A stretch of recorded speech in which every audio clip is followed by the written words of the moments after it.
नमस्कार, आप देख रहे हैं इंडिया स्पीक डेली और मैं हूं आपके साथ मिंटू झा। कर्नाटक में कांग्रेस की सरकार अपने ही दो नेताओं के आमने सामने आने से खतरे में दिख रही है। उप मुख्यमंत्री डीके शिव कुमार और मुख्यमंत्री सिद्धारमैया के बीच शब्दों के जरिए वार पलटवार शुरू हो गए हैं। डीके शिव कुमार ने गुरुवार सुबह एक्स पर एक पोस्ट में जो लिखा है उससे साफ पता चल रहा है कि वह कांग्रेस आलाकमान से कथित वादा निभाने की मांग कर रहे हैं। डीके शिव कुमार ने लिखा है, अपना वचन निभाना दुनिया की सबसे बड़ी ताकत है। चाहे कोई जज हो, राष्ट्रपति हो, कोई और, यहाँ तक कि खुद मैं भी, सभी को अपने कहे पर अमल करना चाहिए। वचन की शक्ति ही विश्व शक्ति है। 2023 में कर्नाटक विधानसभा चुनाव में जीत के बाद कांग्रेस ने आधिकारिक रूप से नहीं कहा था कि 2.5 साल सिद्धारमैया मुख्यमंत्री रहेंगे और 2.5 साल डीके शिव कुमार, लेकिन डीके शिव कुमार ने हाल ही में इस मामले में गोपनीय समझौते की बात कही थी। डीके शिव कुमार की पोस्ट के कुछ ही घंटों बाद मुख्यमंत्री सिद्धारमैया ने भी एक्स पर अपनी एक पोस्ट में लिखा, शब्द में तब तक कोई शक्ति नहीं होती जब तक कि वह लोगों के लिए बेहतर दुनिया न बनाए। कर्नाटक के प्रति वचन हमारा कोई नारा नहीं है। कर्नाटक में कांग्रेस सरकार एक ऐसे राजनीतिक तूफान में फंसी है जिसकी आहट महीनों से सुनाई दे रही है। मुख्यमंत्री सिद्धारमैया और उप मुख्यमंत्री डीके शिव कुमार के बीच बढ़ती खींचतान ने सरकार की स्थिरता पर सवाल खड़े कर दिए हैं। शिव कुमार गुट के कई नेता और विधायक दिल्ली में जमे हैं और कांग्रेस नेतृत्व पर फैसलों के लिए दबाव बना रहे हैं। दिल्ली हाईकमान लगातार हालत को संभालने में लगा है, लेकिन दोनों नेताओं की महत्वाकांक्षा और शक्ति संतुलन की लड़ाई ने मामला और पेचीदा बना दिया है। दक्षिण भारत का यह इकलौता बड़ा राज्य है जहां कांग्रेस सत्ता में है, इसलिए यहाँ की हलचल पार्टी के भविष्य और उसके राष्ट्रीय छवि दोनों पर सीधा असर डाल रही है। कर्नाटक में पैदा हुआ यह राजनीतिक संकट अचानक नहीं आया, बल्कि लंबे समय से दबे तनाव का परिणाम है। कांग्रेस ने 2023 विधानसभा चुनाव में बड़ी जीत हासिल की थी, लेकिन सरकार बनने के तुरंत बाद ही नेतृत्व को लेकर घमासान शुरू हो गया। कई दिनों की उठापटक के बाद सिद्धारमैया के नाम पर कांग्रेस आलाकमान ने मुहर लगाई। वरिष्ठ पत्रकार आदिल रावल के अनुसार 2023 में कांग्रेस आलाकमान ने यह तय किया था कि सिद्धारमैया और डीके शिव कुमार 2.5 साल तक सीएम रहेंगे। उस बैठक में कांग्रेस अध्यक्ष मल्लिकार्जुन खड़गे, रणदीप सुरजेवाला, केसी वेणुगोपाल और सोनिया गांधी मौजूद थे। वह कहते हैं, डीके शिव कुमार उस वक्त चाहते थे कि इस फैसले की घोषणा होनी चाहिए, लेकिन ऐसा नहीं हुआ। तब खड़गे का मानना था कि ऐसा करने से सरकार कमजोर होगी, लेकिन अब पार्टी उस वादे को पूरा नहीं कर रही है, जिसकी वजह से तनाव बढ़ गया है। वही वरिष्ठ पत्रकार शरद गुप्ता के मुताबिक 2023 में जो कुछ भी तय हुआ उसे पारदर्शी रखना चाहिए था। उस समय चुपचाप यह फैसला नहीं लिया होता तो आज इतनी मुश्किल नहीं आती। कांग्रेस के पास राज्य में 134 सीटों का मजबूत बहुमत है। कई राजनीतिक विश्लेषकों का मानना है कि यह संकट संख्या का नहीं बल्कि नैरेटिव और नेतृत्व का है। अब सवाल 2028 चुनाव का है। अगर आलाकमान अच्छे से इसे मैनेज नहीं कर पाएगा तो एक और राज कांग्रेस के हाथों से निकल सकता है। परोक्ष रूप से डीके शिव कुमार ने कांग्रेस को चेतावनी दे दी है कि अगर उन्हें मुख्यमंत्री नहीं बनाया तो वह पार्टी तोड़ देंगे। उन्होंने कहा, हमने महाराष्ट्र में देखा कि कैसे शिंदे अपने विधायकों को लेकर अलग हो गए और बीजेपी के साथ सरकार बना ली। अगर डीके शिव कुमार भी कुछ ऐसा करते हैं तो बीजेपी उन्हें समर्थन दे सकती है। यह डर भी अभी बना हुआ है। ऐसी ही बात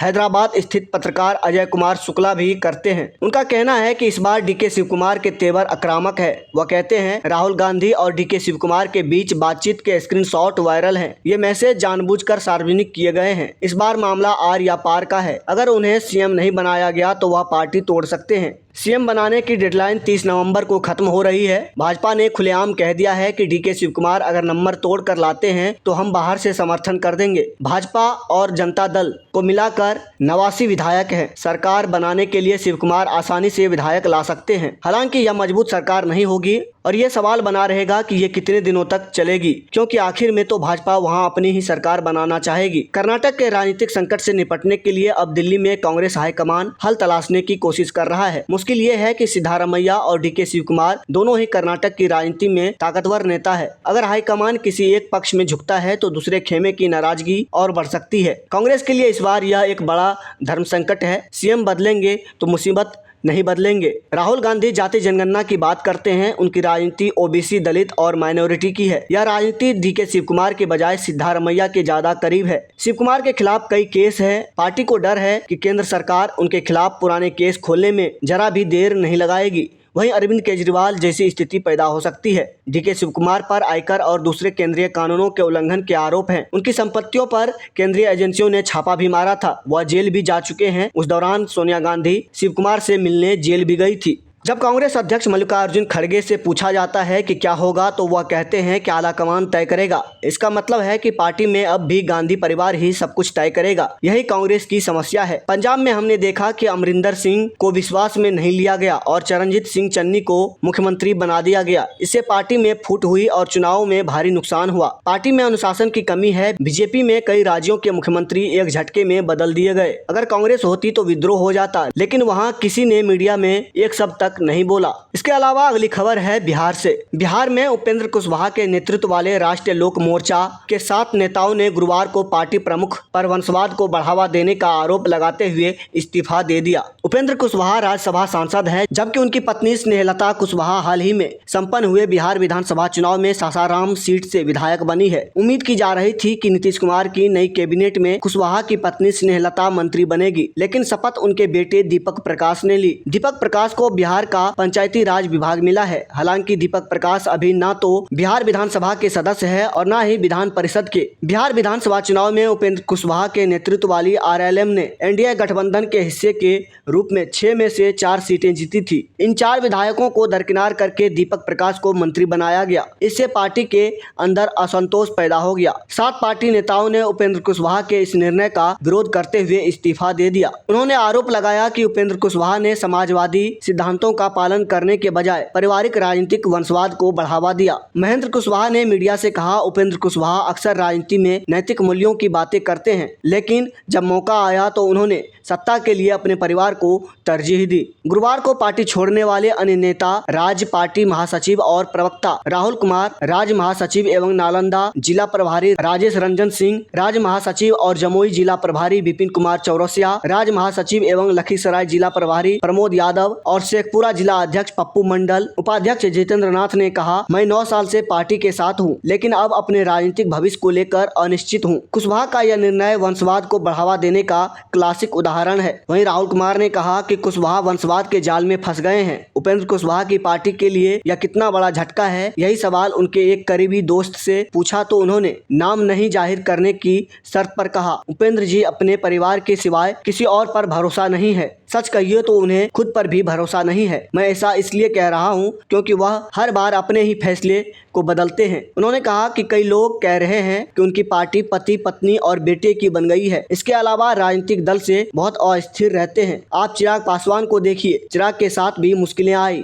लेकिन उनमें एक किस्म की स्थिरता रही और इसका फायदा भी मिला। लेकिन उपेंद्र जी के साथ ऐसा नहीं है। अपने बेटे के कैबिनेट में नियुक्ति का बचाव करते हुए उपेंद्र कुशवाहा ने कहा था कि वह योग्य कंप्यूटर इंजीनियर है। उन्होंने कहा था दीपक प्रकाश कोई असफल छात्र नहीं है। उन्होंने कड़ी मेहनत की, कंप्यूटर साइंस में इंजीनियरिंग की डिग्री हासिल की और नौकरी भी की। उन्हें खुद को साबित करने का समय दें। मुझे यकीन है कि वे आपके उपेक्षाओं और विश्वास पर खड़ा उतरेंगे। दीपक प्रकाश अभी राज्य विधानमंडल के किसी भी सदन के सदस्य नहीं है, लेकिन संभावना है कि जल्द ही राज्य विधान परिषद के सदस्य के रूप में निर्वाचित होंगे। वंशवाद को बढ़ावा देने के आरोप पर पूछे जाने पर उपेंद्र कुशवाहा ने कहा, मैंने पार्टी के लिए एक कठिन निर्णय लिया है। समुद्र मंथन में अमृत और विष दोनों निकलते हैं। कुछ लोगों को विष पीना पड़ता है। हाँ, मैं वर्तमान निर्णय वंशवाद के आरोपों को जन्म देगा, लेकिन मैंने यह निर्णय लिया है। 24 नवंबर को उपेंद्र कुशवाहा ने एक्स पर लिखा, कभी नीतीश जी ने कहा था खाना खाते वक्त मक्खियां भनभनाएंगी, चिंता मत कीजिए, बाएं हाथ से भगाते रहिए,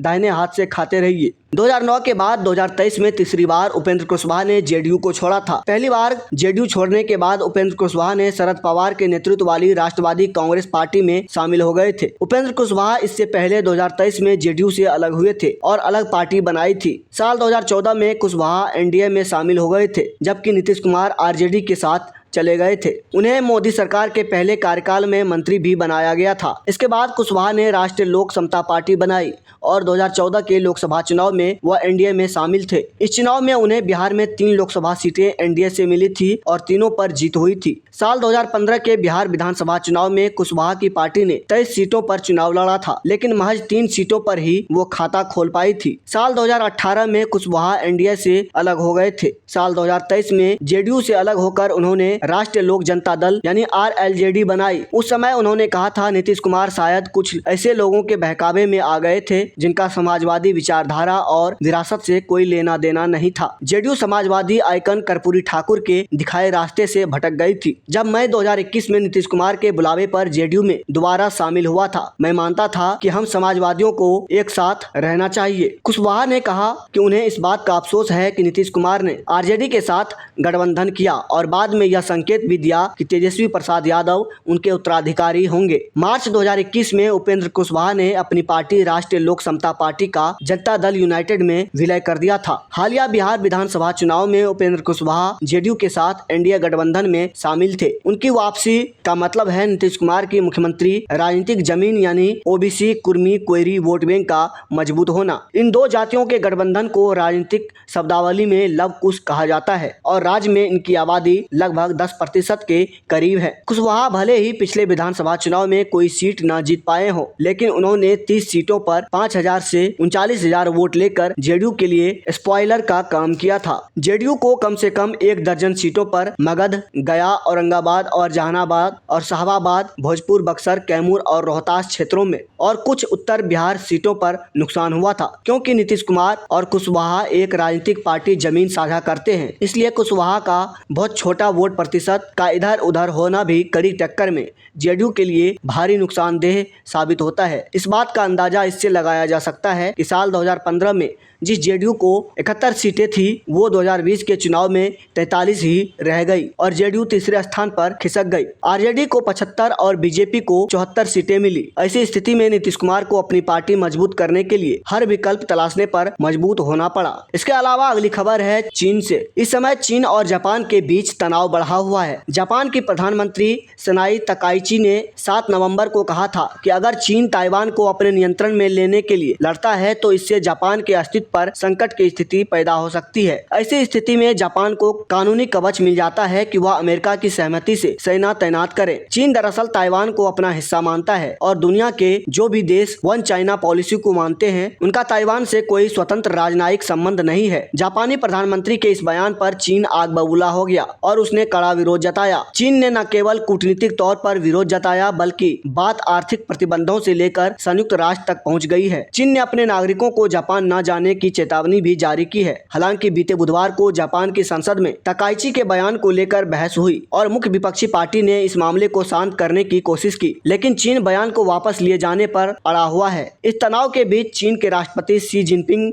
और जापानी पीएम तकाइची की अमेरिकी राष्ट्रपति डोनाल्ड ट्रंप से फोन पर बात हुई। इस महीने की शुरुआत में 7 नवंबर को जापान की एक संसदीय बैठक के दौरान एक विपक्षी सांसद ने तकाइची से पूछा कि ताइवान से जुड़ी कौन सी परिस्थितियां जापान के लिए वजूद पर खतरा मानी जाएगी। तकाइची ने जवाब दिया, अगर युद्धपोतों और बल का इस्तेमाल हो तो चाहे आप इसे किसी भी तरह से देखें, यह वजूद के खतरे की स्थिति बन सकती है। दरअसल जापान के 2015 के सुरक्षा कानून में वजूद के लिए खतरे की स्थिति एक टर्म है, जिसका मतलब है कि अगर सहयोगियों पर हमला होता है तो यह जापान के वजूद के लिए खतरा पैदा करता है और इस स्थिति में जापान अपने सैन्य बल तैनात कर सकता है। तकाइची के बयान पर चीन ने तुरंत नाराजगी जताई और चीन के विदेश मंत्रालय ने इसे बेहद गंभीर बताया। अगले दिन जापान के ओसाका शहर में चीन के काउंसलर जनरल सुए चियान ने एक्स पर तकाइची के बयान वाली एक खबर को साझा करते हुए टिप्पणी की। सुए चियान की टिप्पणी को बेहद अनुचित बताते हुए जापान ने विरोध जताया। हालांकि चियान ने बाद में इस टिप्पणी को डिलीट कर दिया। चीनी सरकार ने तकाइची पर इसके आंतरिक मामले में दखल देने का आरोप लगाया है और बयान वापस लेने की मांग की है, लेकिन जापानी पीएम ने अपने बयान का बचाव किया है। बीते बुधवार को जापान के विपक्षी दल ने पीएम तकाइची से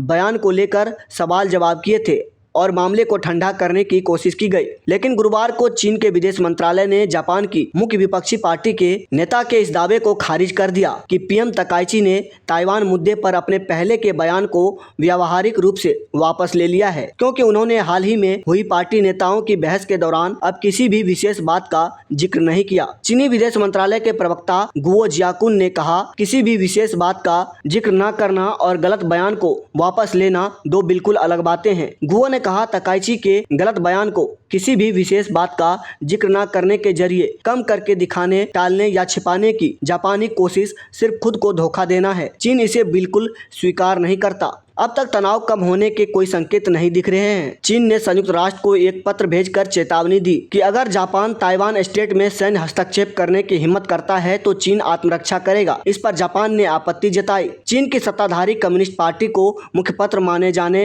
वाला अंग्रेजी दैनिक ग्लोबल टाइम्स के अनुसार बीते 21 नवंबर को जापान में चीनी दूतावास ने एक्स पर संयुक्त राष्ट्र चार्टर के एनिमी स्टेट क्लॉज को पोस्ट किया। इस क्लॉज के तहत दूसरे विश्व युद्ध का अगर कोई पूर्व दुश्मन देश आक्रामक नीति अपनाता है तो संयुक्त राष्ट्र का संस्थापक सदस्य उसके खिलाफ सीधे सैन्य कार्रवाई कर सकता है। चीन ने संयुक्त राष्ट्र को पत्र भी लिखा है जिसमें तकाइची पर अंतर्राष्ट्रीय कानून का उल्लंघन करने का आरोप लगाया गया है। यह कदम इस मकसद से उठाया गया है कि भविष्य में ताइवान पर संभावित संघर्ष की स्थिति में अन्य देश चीन के रुख का समर्थन करे। जापान ने भी संयुक्त राष्ट्र को अपना पत्र भेजकर चीनी आरोपों को तथ्यात्मक रूप से गलत बताया। 24 नवंबर को अमेरिकी राष्ट्रपति डोनाल्ड ट्रंप के साथ एक फोन कॉल में चीन के राष्ट्रपति शी जिनपिंग ने अपने देश की स्थिति दोहराई, जिसके तुरंत बाद ट्रंप ने तकाइची को फोन किया। दोनों नेताओं ने अपनी घनिष्ठ साझेदारी की पुष्टि की, लेकिन तनाव बयानबाजी से आगे चला गया और चीन ने जापान के खिलाफ अपने आर्थिक दबदबे का इस्तेमाल करना शुरू कर दिया। चीन ने अपने नागरिकों को जापान की यात्रा न करने की चेतावनी दी, जापानी सी फूड के आयात पर प्रतिबंध लगाया और कुछ जापानी फिल्मों की स्क्रीनिंग निलंबित कर दी। सामरिक मामलों के विशेषज्ञों ब्रह्मा चेलानी को लगता है कि चीन जापान को धमका रहा है और यह उसका वर्चस्ववादी रवैया है। ब्रह्मा चेलानी ने जापान टाइम्स में एक लेख लिखा जिसका शीर्षक है, अगर चीन जापान को बुली कर सकता है तो वह किसी को भी बुली कर सकता है। चेलानी ने लिखा है, चीन का जापान से ताजा टकराव महज एक द्विपक्षीय विवाद नहीं है, यह पूरे एशिया और अमेरिका के लिए भी चेतावनी है। चीन जापान पर दबाव डाल रहा है कि वह उसकी शर्तों को स्वीकार करें। चीन की कठोर दबाव वाली विदेश नीति साफ झलक रही है। जापान एक प्रमुख शक्ति रहा और आज दुनिया की तीसरी सबसे बड़ी अर्थव्यवस्था है। चीन जब जापान से ऐसे पेश आ सकता है तो समझ लेना चाहिए कि एशिया के बाकी देशों के साथ क्या करेगा। भारत के पूर्व विदेश सचिव कमल सिब्बल का भी मानना है कि बुली करने वाला चीन का रवैया अन्य देशों पर भी असर डालता है। उन्होंने एक्स पर लिखा, चीन जापान की नई प्रधानमंत्री को अपनी टिप्पणी वापस लेने की मांग करके उन्हें राजनीतिक रूप से कमजोर करना चाहता है। यह वर्चस्ववादी व्यवहार है। ताइवान के खिलाफ चीन की खुली सैन्य धमकियां और उसके खिलाफ संभावित सैन्य बल के इस्तेमाल की मंशा पूरे क्षेत्र की सुरक्षा को खतरे में डालती है। इसके आगे दक्षिण चीन सागर में चीन के विस्तारवाद के साथ सभी देशों के लिए समुद्री स्वतंत्रता भी खतरे में है। चीन और जापान एशिया के दो सबसे बड़े ताकतवर राष्ट्र हैं और इस क्षेत्र के सबसे बड़े व्यापारिक साझेदारी भी है। कई मुद्दे दोनों देशों के बीच लगातार तनाव पैदा करते रहते हैं, जिनमें एक विवादित द्वीप समूह के आसपास चीन की बढ़ती सैन्य गतिविधियां, व्यापार संबंधी प्रतिबंध और ताइवान स्ट्रेट में शांति और स्थिरता को लेकर चिंताएं शामिल है। दोनों देशों ने सैन्य अभ्यासों में बढ़ोतरी नहीं की है, लेकिन चीनी जहाज हर दिन विवादित द्वीपों के आसपास चक्कर लगाते हैं और जापानी जहाज उन पर करीब से निगरानी रखते हैं। जब भी जापान और चीन के दुश्मनी भरे रिश्ते और इतिहास की बात होती है तो 1937 में दिसंबर में चीनी शहर नानजिंग में शुरू हुए कत्लेआम को जरूर याद किया जाता है। जापानी सैनिकों ने नानजिंग शहर को अपने कब्जे में लेकर हत्या, रेप और लूट को अंजाम देना शुरू कर दिया था। यह कत्लेआम 1937 में दिसंबर महीने में शुरू हुआ था और 1938 में मार्च महीने तक चला था। नानजिंग में उस वक्त के इतिहासकारों और चैरिटी संगठनों के अनुमान के मुताबिक 2.5 से 3 लाख लोगों को मौत के घाट उतार दिया गया था। इनमें ज्यादातर महिलाएं और बच्चे थे।